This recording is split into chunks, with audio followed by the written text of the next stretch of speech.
San Juan Bautista, 24 de junio, celebrado con hoguera, comidas típicas y fiestas populares. En las colinas de Judea, donde el viento del desierto susurra entre los olivos centenarios y las piedras guardan secretos milenarios, nace una historia que cambiará para siempre el destino de la humanidad. Es en este paisaje árido y sagrado donde hace más de 2000 años, un anciano sacerdote llamado Zacarías y su esposa Isabel experimentan el milagro más grande de sus vidas, el nacimiento de un hijo en la vejez, cuando ya habían perdido toda esperanza de descendencia. Zacarías pertenecía al turno de Abías, uno de los 24 grupos sacerdotales que se alternaban en el servicio del Templo de Jerusalén. Era un hombre justo y piadoso, conocido por su rectitud y su fidelidad a las tradiciones ancestrales de Israel. Isabel, su esposa, descendía de la estirpe de Aarón, el primer sumo sacerdote, lo que convertía su unión en una alianza de sangre sagrada que honraba las más puras tradiciones del pueblo elegido. Sin embargo, durante décadas, su hogar había permanecido silencioso, sin la alegría de voces infantiles, pues Isabel era estéril según las leyes de la naturaleza humana. La esterilidad en el mundo antiguo no era simplemente una tragedia personal, sino una marca de aparente desaprobación divina que pesaba sobre las familias como una sombra permanente. Isabel había cargado durante años con la mirada compasiva pero hiriente de sus vecinas, con los comentarios velados que cuestionaban qué pecado oculto habría provocado la cerrazón de su matriz. Zacarías, por su parte, había visto cómo otros sacerdotes de su generación veían crecer a sus hijos y nietos, mientras él regresaba cada noche a un hogar donde el único sonido era el eco de sus propios pasos. El momento decisivo llegó durante uno de sus turnos de servicio en el 1900 templo, cuando el destino lo eligió para realizar el honor más grande que podía recibir un sacerdote: quemar el incienso en el altar del lugar santo. Esta ceremonia, que se realizaba 2 veces al día, era considerada el punto culminante de la liturgia templaria, y muchos sacerdotes pasaban toda su vida sin tener la oportunidad de realizarla. Zacarías se preparó con el ayuno y la purificación ritual requeridos, consciente de que estaba a punto de entrar en uno de los espacios más sagrados de la tierra. Mientras el humo del incienso se elevaba hacia el cielo como símbolo de las oraciones del pueblo, Zacarías experimentó una visión que transformaría no solo su vida, sino el curso de la historia humana. Un ángel de presencia luminosa se le apareció junto al altar, provocando en el anciano sacerdote un terror comprensible ante la manifestación de lo sobrenatural. Sin embargo, las primeras palabras del mensajero celestial fueron de consuelo y esperanza. No temas, Zacarías, porque tu oración ha sido escuchada. Isabel, tu mujer, te dará a luz un hijo y le pondrás por nombre Juan. La promesa del ángel iba mucho más allá del simple anuncio de un nacimiento tardío. El mensajero divino reveló que este niño sería grande delante del Señor, que no bebería vino ni licor, que estaría lleno del Espíritu Santo desde el vientre de su madre, y que su misión sería preparar al pueblo para la llegada del Mesías prometido. Sería como un nuevo Elías, el profeta ardiente que había desafiado a los reyes corruptos y había mantenido viva la llama de la fe en los tiempos más oscuros de Israel. La reacción de Zacarías fue profundamente humana. La duda se mezcló con la esperanza, la razón luchó contra la fe. ¿Cómo podré estar seguro de esto? Yo soy anciano y mi mujer es de edad avanzada, preguntó al ángel, expresando la perplejidad natural de quien ve desafiadas las leyes biológicas que había aceptado como inmutables. Esta pregunta, nacida más de la sorpresa que de la incredulidad, tuvo consecuencias inmediatas. Quedaría mudo hasta el cumplimiento de la promesa, llevando en su silencio forzado el peso y la responsabilidad del misterio que se había desplegado ante él. Cuando Zacarías salió del santuario, su rostro transformado y su incapacidad para hablar revelaron a los fieles que algo extraordinario había ocurrido en el interior del lugar santo. Los gestos del sacerdote, sus intentos desesperados por comunicar lo que había experimentado y las lágrimas que rodaban por sus mejillas arrugadas fueron suficientes para que el pueblo comprendiera que habían sido testigos de una teofanía, de una manifestación directa de lo divino en medio de la rutina cotidiana. Isabel, al ver regresar a su esposo transformado por la experiencia mística, comprendió instintivamente que sus vidas habían entrado en una nueva dimensión. Los meses siguientes fueron de expectativa creciente, de preparación silenciosa, de contemplación profunda del misterio que crecía en su vientre.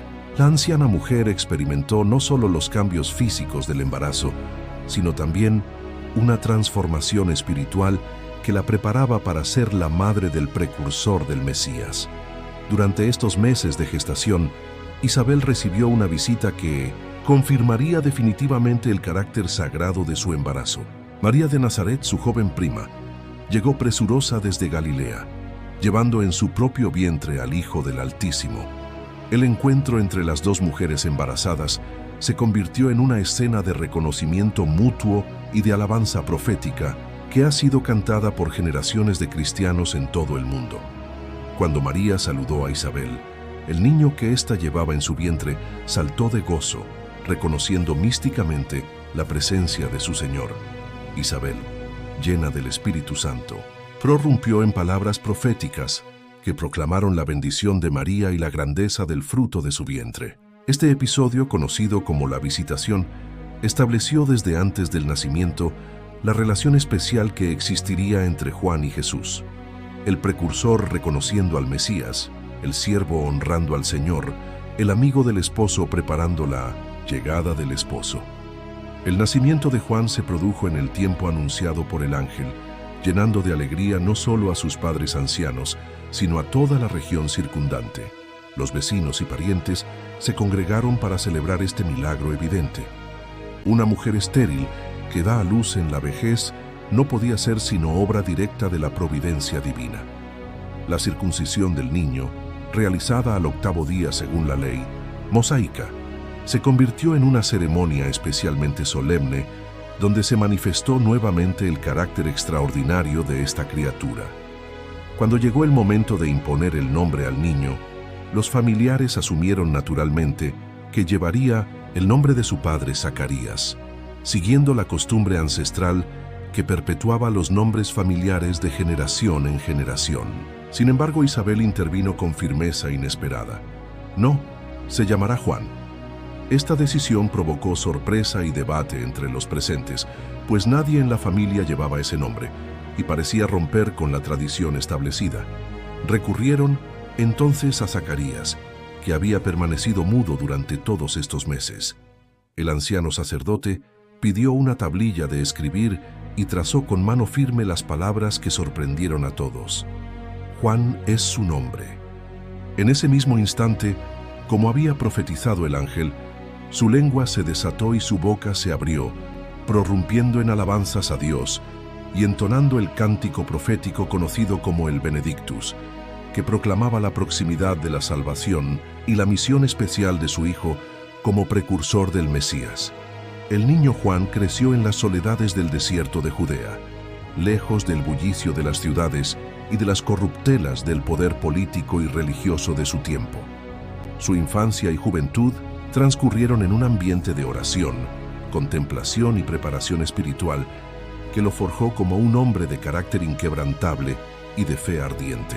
El desierto fue su escuela, el silencio su maestro y las estrellas sus compañeras en las largas noches de vigilia y meditación.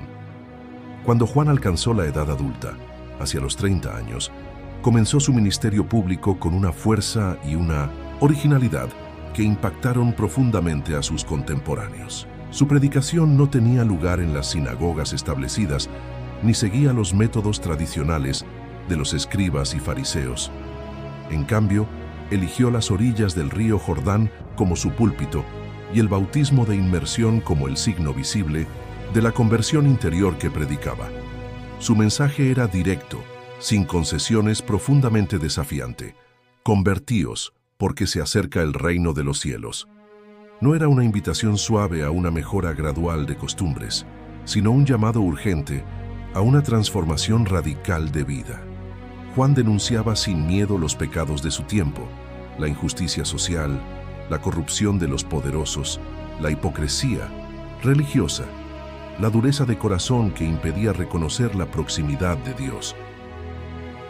Las multitudes acudían desde Jerusalén, desde toda Judea y desde la región del Jordán para escuchar a este predicador extraordinario cuyo aspecto físico era tan impactante como su mensaje.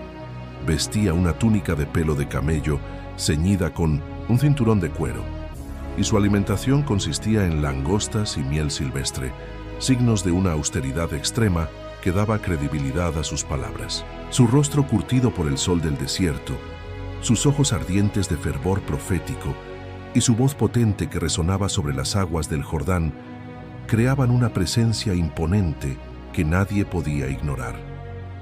El bautismo que administraba Juan no era simplemente un rito de purificación externa, sino un símbolo poderoso de muerte al pecado y resurrección a una vida nueva.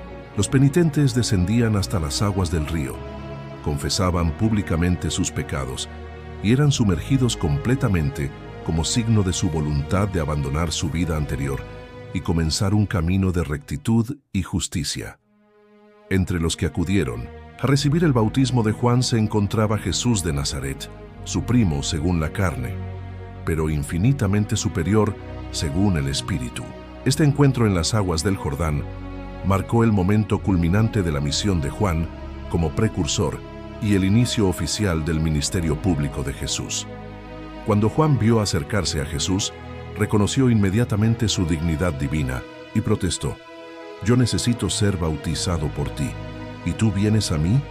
El bautismo de Jesús por Juan fue un momento de revelación trinitaria donde se manifestaron simultáneamente el Padre, el Hijo y el Espíritu Santo. Cuando Jesús salió del agua, los cielos se abrieron, el Espíritu descendió en forma de paloma, y se escuchó la voz del Padre que proclamaba: «Este es mi Hijo amado, en quien me complazco». Juan fue testigo privilegiado de esta teofanía, que confirmó definitivamente la identidad divina de aquel a quien había venido a preparar el camino. Después de este episodio, la misión de Juan como precursor alcanzó su plenitud, pero también comenzó su declive en términos de protagonismo público. Él mismo había anunciado esta transición con palabras que revelan la grandeza de su alma: «Es necesario que Él crezca y que yo disminuya». No hubo en Juan celos ni resentimiento por ver cómo sus propios discípulos abandonaban su círculo para seguir a Jesús. Al contrario, se alegró como el amigo del esposo que ve consumarse la boda que él mismo había preparado. Sin embargo, la disminución del protagonismo público no significó el abandono de su misión profética. Juan continuó denunciando el pecado donde quiera que lo encontrara, sin hacer distinción de personas ni temer las consecuencias de su valentía.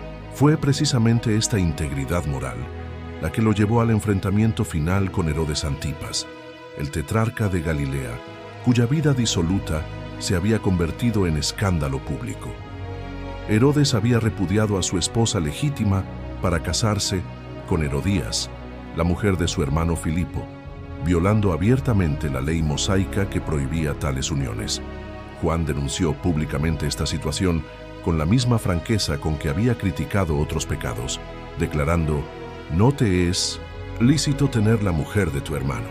Esta denuncia profética selló su destino, pues Herodes, aunque respetaba a Juan y temía matarlo, no podía tolerar indefinidamente una crítica tan directa a su conducta personal. El encarcelamiento de Juan en la fortaleza de Maqueronte marcó el comienzo del final de su vida terrena, pero también la confirmación definitiva de su fidelidad a la verdad hasta las últimas consecuencias. Desde la prisión, Juan continuó manteniendo contacto con sus discípulos y siguiendo el desarrollo del ministerio de Jesús, aunque algunas dudas comprensibles asaltaron su espíritu en los momentos más difíciles del cautiverio. La muerte de Juan llegó de manera cruel y caprichosa, resultado de una promesa imprudente de Herodes durante una fiesta y de la venganza calculada de Herodías. Cuando Salomé, hija de Herodías, danzó ante Herodes y sus invitados, el tetrarca prometió darle cualquier cosa que pidiera. Instigada por su madre, la joven pidió la cabeza de Juan el Bautista en una bandeja, convirtiendo un momento de entretenimiento palaciego en el escenario de un crimen que horrorizó incluso a los presentes. La muerte del Bautista, ocurrida probablemente en el año 29 de nuestra era, cerró la era de los profetas del Antiguo Testamento y abrió definitivamente la era mesiánica. Jesús mismo rindió homenaje a Juan con palabras que definen para siempre su grandeza. Entre los nacidos de mujer no ha surgido otro mayor que Juan el Bautista. Sin embargo, añadió una frase misteriosa que revela la novedad radical del reino de los cielos. Aunque el más pequeño en el reino de los cielos es mayor que él, la figura de Juan el Bautista trascendió rápidamente los límites de la historia judía para convertirse en patrimonio de toda la cristiandad. Los evangelios conservaron cuidadosamente los relatos de su nacimiento, su predicación, su encuentro con Jesús y su muerte, reconociendo en él no solo al precursor histórico del Mesías, sino también al modelo permanente del cristiano que prepara los caminos del Señor en su propio corazón y en el mundo que lo rodea. La Iglesia primitiva estableció muy tempranamente la celebración litúrgica del nacimiento de Juan el Bautista el 24 de junio, fecha que corresponde aproximadamente al solsticio de verano en el hemisferio norte. Esta elección no fue casual, sino profundamente simbólica. Así como Juan había dicho, es necesario que él crezca y que yo disminuya. Su nacimiento se celebra cuando la luz solar comienza a decrecer, mientras que el de Jesús se celebra cuando comienza a crecer en el solsticio de invierno. La festividad de San Juan se extendió rápidamente por todo el mundo cristiano, adquiriendo características propias en cada cultura mientras mantenía elementos comunes que revelan su origen en tradiciones muy antiguas. El fuego se convirtió en el símbolo central de estas celebraciones, recordando tanto la luz que Juan trajo al mundo como precursor, como el fuego purificador de su predicación que llamaba a la conversión. Las hogueras de San Juan, encendidas en la noche del 23 al 24 de junio, se convirtieron en uno de los rituales más extendidos y persistentes de la cultura popular europea y americana. Estas fogatas no eran simplemente espectáculos pirotécnicos, sino ceremonias cargadas de significado religioso y social que reunían a comunidades enteras en torno al fuego sagrado. Las familias aportaban maderas, muebles viejos, papeles con inscripciones de deseos y peticiones, creando una pira comunal que simbolizaba la purificación colectiva y la renovación espiritual. Alrededor de estas hogueras se desarrollaron innumerables tradiciones populares que combinaban elementos cristianos con costumbres ancestrales relacionadas con el solsticio de verano. Los jóvenes saltaban sobre las llamas como símbolo de purificación y buena suerte para el amor, mientras los mayores arrojaban al fuego papeles con nombres de enfermedades o problemas que deseaban ver desaparecer de sus vidas. Las parejas de novios pasaban juntas por el humo de la hoguera para asegurar la felicidad de su futuro matrimonio, y las mujeres embarazadas se acercaban al fuego buscando protección para sus hijos por nacer. La noche de San Juan se convirtió también en una ocasión privilegiada para la preparación y el consumo de comidas típicas que variaban según las regiones, pero que siempre tenían en común su carácter festivo y su capacidad de reunir a las familias y comunidades. En España, las tradiciones culinarias de San Juan incluyen desde las hogueras valencianas, acompañadas de paellas gigantescas cocinadas al aire libre, hasta las sardinas asadas en las playas gallegas y los dulces especiales preparados en conventos y pastelerías. Las sardinas de San Juan, particularmente populares en las regiones costeras, no son simplemente un plato más, sino un símbolo de abundancia y fraternidad. La tradición de asarlas al aire libre, utilizando el mismo fuego de las hogueras, convierte la preparación de la comida en parte integral de la celebración religiosa y social. Familias enteras se congregan alrededor de las parrillas improvisadas, compartiendo no solo el alimento, sino también historias, canciones y oraciones que se transmiten de generación en generación. En Cataluña, la noche de San Juan está asociada con la elaboración de la coca de San Juan, un dulce tradicional que combina masa de pan con frutas confitadas, piñones y a veces crema o cabello de ángel.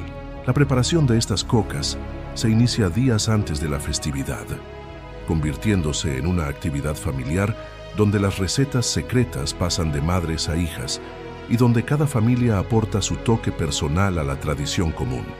Las hierbas de San Juan ocupan un lugar especial en las tradiciones populares de esta festividad. Se creía que las plantas medicinales recolectadas en la madrugada del 24 de junio poseían propiedades curativas especiales, potenciadas por el rocío de la noche más corta del año. Las mujeres madrugaban para recoger hipérico, manzanilla, lavanda, romero y otras hierbas aromáticas que luego secaban y conservaban para uso medicinal durante todo el año. Esta tradición herbaria conecta las celebraciones de San Juan con conocimientos ancestrales sobre las propiedades de las plantas y su relación con los ciclos naturales. El hipérico, conocido también como hierba de San Juan, era especialmente valorado por sus propiedades antidepresivas y cicatrizantes, convirtiéndose en símbolo de la luz que vence a las tinieblas, tanto físicas como espirituales. Las fiestas populares de San Juan alcanzaron particular esplendor en las ciudades portuarias del Mediterráneo, donde la proximidad del mar añadía elementos específicos a las celebraciones. En Barcelona, la noche de San Juan convierte las playas en escenarios de miles de hogueras que se reflejan en las aguas del mar, creando un espectáculo de luz y fuego que atrae a cientos de miles de personas. Las tradiciones locales incluyen el baño en el mar al amanecer del 24 de junio, considerado purificador y portador de buena suerte para todo el año. La música y la danza son elementos inseparables de las celebraciones juaninas. Las coplas tradicionales de San Juan, cantadas alrededor de las hogueras, narran desde historias de amor hasta leyendas religiosas, pasando por coplas picarescas que alegran la noche y mantienen despierta a la comunidad hasta el amanecer.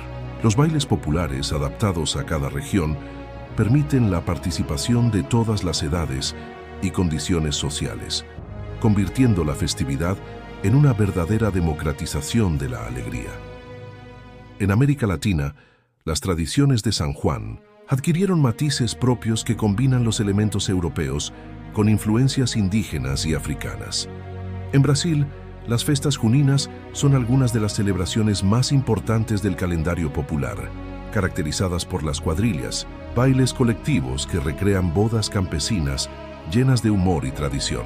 Las comidas típicas incluyen pamonha, canjica, quentão y otros platos preparados con maíz, celebrando también la época de cosecha.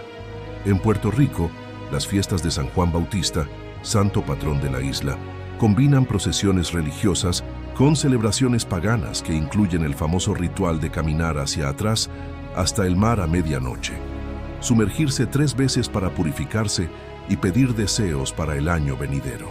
Esta tradición, única en el mundo hispano, muestra cómo las celebraciones juaninas se adaptan a las condiciones geográficas y culturales locales, manteniendo su esencia espiritual.